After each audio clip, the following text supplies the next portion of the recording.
Hey everyone, I wanted to ask for your help with something really important. I have a friend named Steve and his mom needs a kidney transplant. I tried signing up to donate one of my kidneys, but some complications happened and I'm not able to donate. I'm not going to get into the reasons why publicly, but I can't sit by and not help.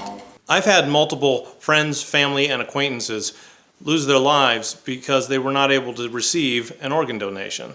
But because I've been through all the testing to donate a kidney, I know what it takes. And now I can tell you about it. I've got 885 Facebook friends, and I'm on the search to see if one of you or someone you know would be willing and able to donate a kidney.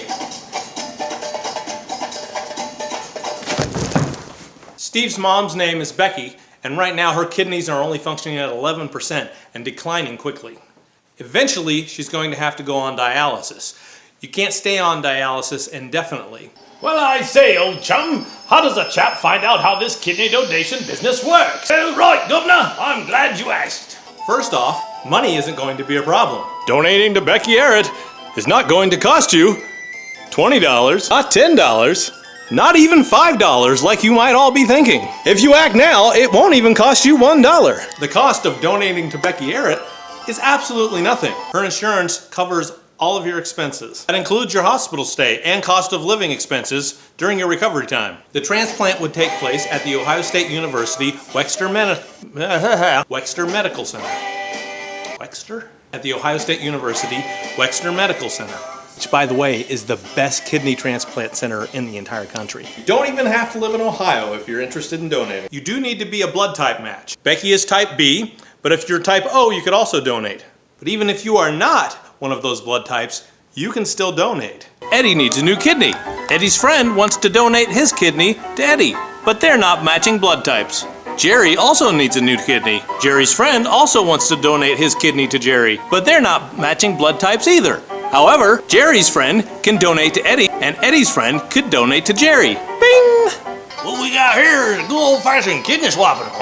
So, you can still be a match, even if you aren't really a match. and you can still help Becky out.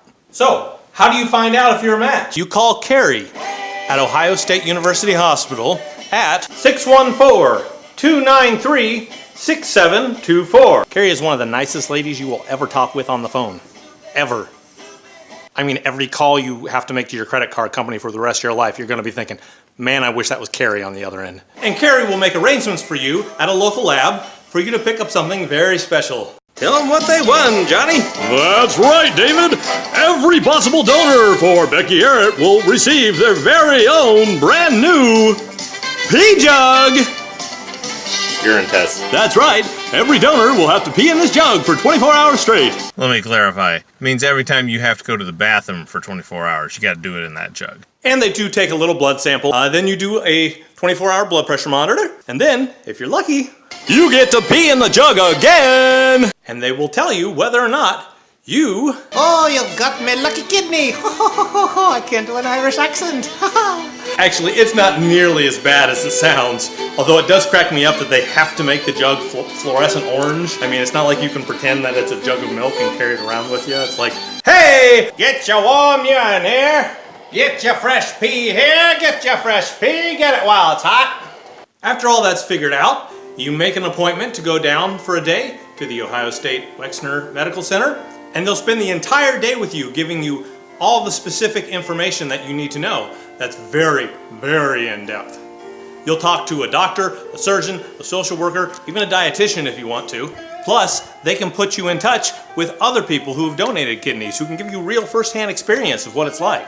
Now, before you donate, there are a few things you need to know for your protection. First of all, it is illegal for you to receive any gifts for doing this of any significant amount. So nobody can slide you a couple $1,000 under the table for doing this. Sorry, sweet thing. No sugar daddies allowed. However, if they want to give you $100 for gas to drive down and come back, that's totally cool. As a matter of fact, Steve's family was outrageously generous and gave me a little bit of money to cover my gas to go down and get tested and come back. If you're willing to get tested, I'll give that money to you. So what else? If you donate a kidney, you're not allowed to take NSAID painkillers anymore. That means you can't take Aleve, you can't take ibuprofen, and you can only take Tylenol and things like that. But if you're relatively healthy and that's not really an issue, they do this because NSAID painkillers can damage the kidneys over time if they're taken on a regular basis. And if you've only got one, well, probably shouldn't be putting them in your body just in case. Although the National Kidney Foundation does have some exceptions on that, but that's something you should talk to your doctor about. Also, after you've donated, you need to make a point of staying hydrated. But really, isn't that something we should be doing anyway? It just kind of makes you take care of yourself. Part of the reason you stay hydrated is because when you have one kidney left, it expands to take over the job that the previous kidney had. Most people are born with two kidneys, each one doing 50% of the job. When you remove one of those kidneys, your lone kidney has to do the job of two. And so drinking that water helps that kidney enlarge and expand. When it expands, it will eventually reach 80% capacity, which is not 100%, but it's more than sufficient to live a completely healthy life afterwards. That's a good kidney. And one small but really important detail. Make sure that you talk to your family before donating to make sure that they're backing you on this, because they're probably the ones who are going to care for you for a couple weeks during your recovery time. Recovery time usually lasts from 2 to 6 weeks. A lot of people go back to work after only 2 weeks if you've got a desk job. If your work involves a little bit more physical labor, it's a little closer to 4. Or if your job is really physical, a little closer to 6. So make sure you've got your family support to do this. As I said earlier, a person can only go so long on dialysis. Eventually, they have to have a real kidney. Some kidneys are donated from people who have died, but those kidneys don't last very long. If you can get a kidney from a living donor, they usually last about 10 years. So not only can you give someone an extra 10 years of life, you are significantly improving the quality of their life. So everybody, I really truly believe that somebody out there is willing to help. So if you are, please call that number, and you will have not only my gratitude, but Steve, Becky, and their whole family.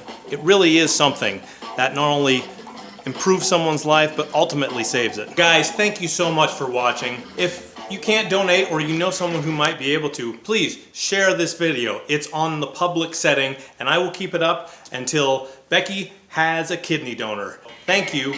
Please share this. Share it. Go. Share it. Hit the button. Go. I'll annoy you. Go.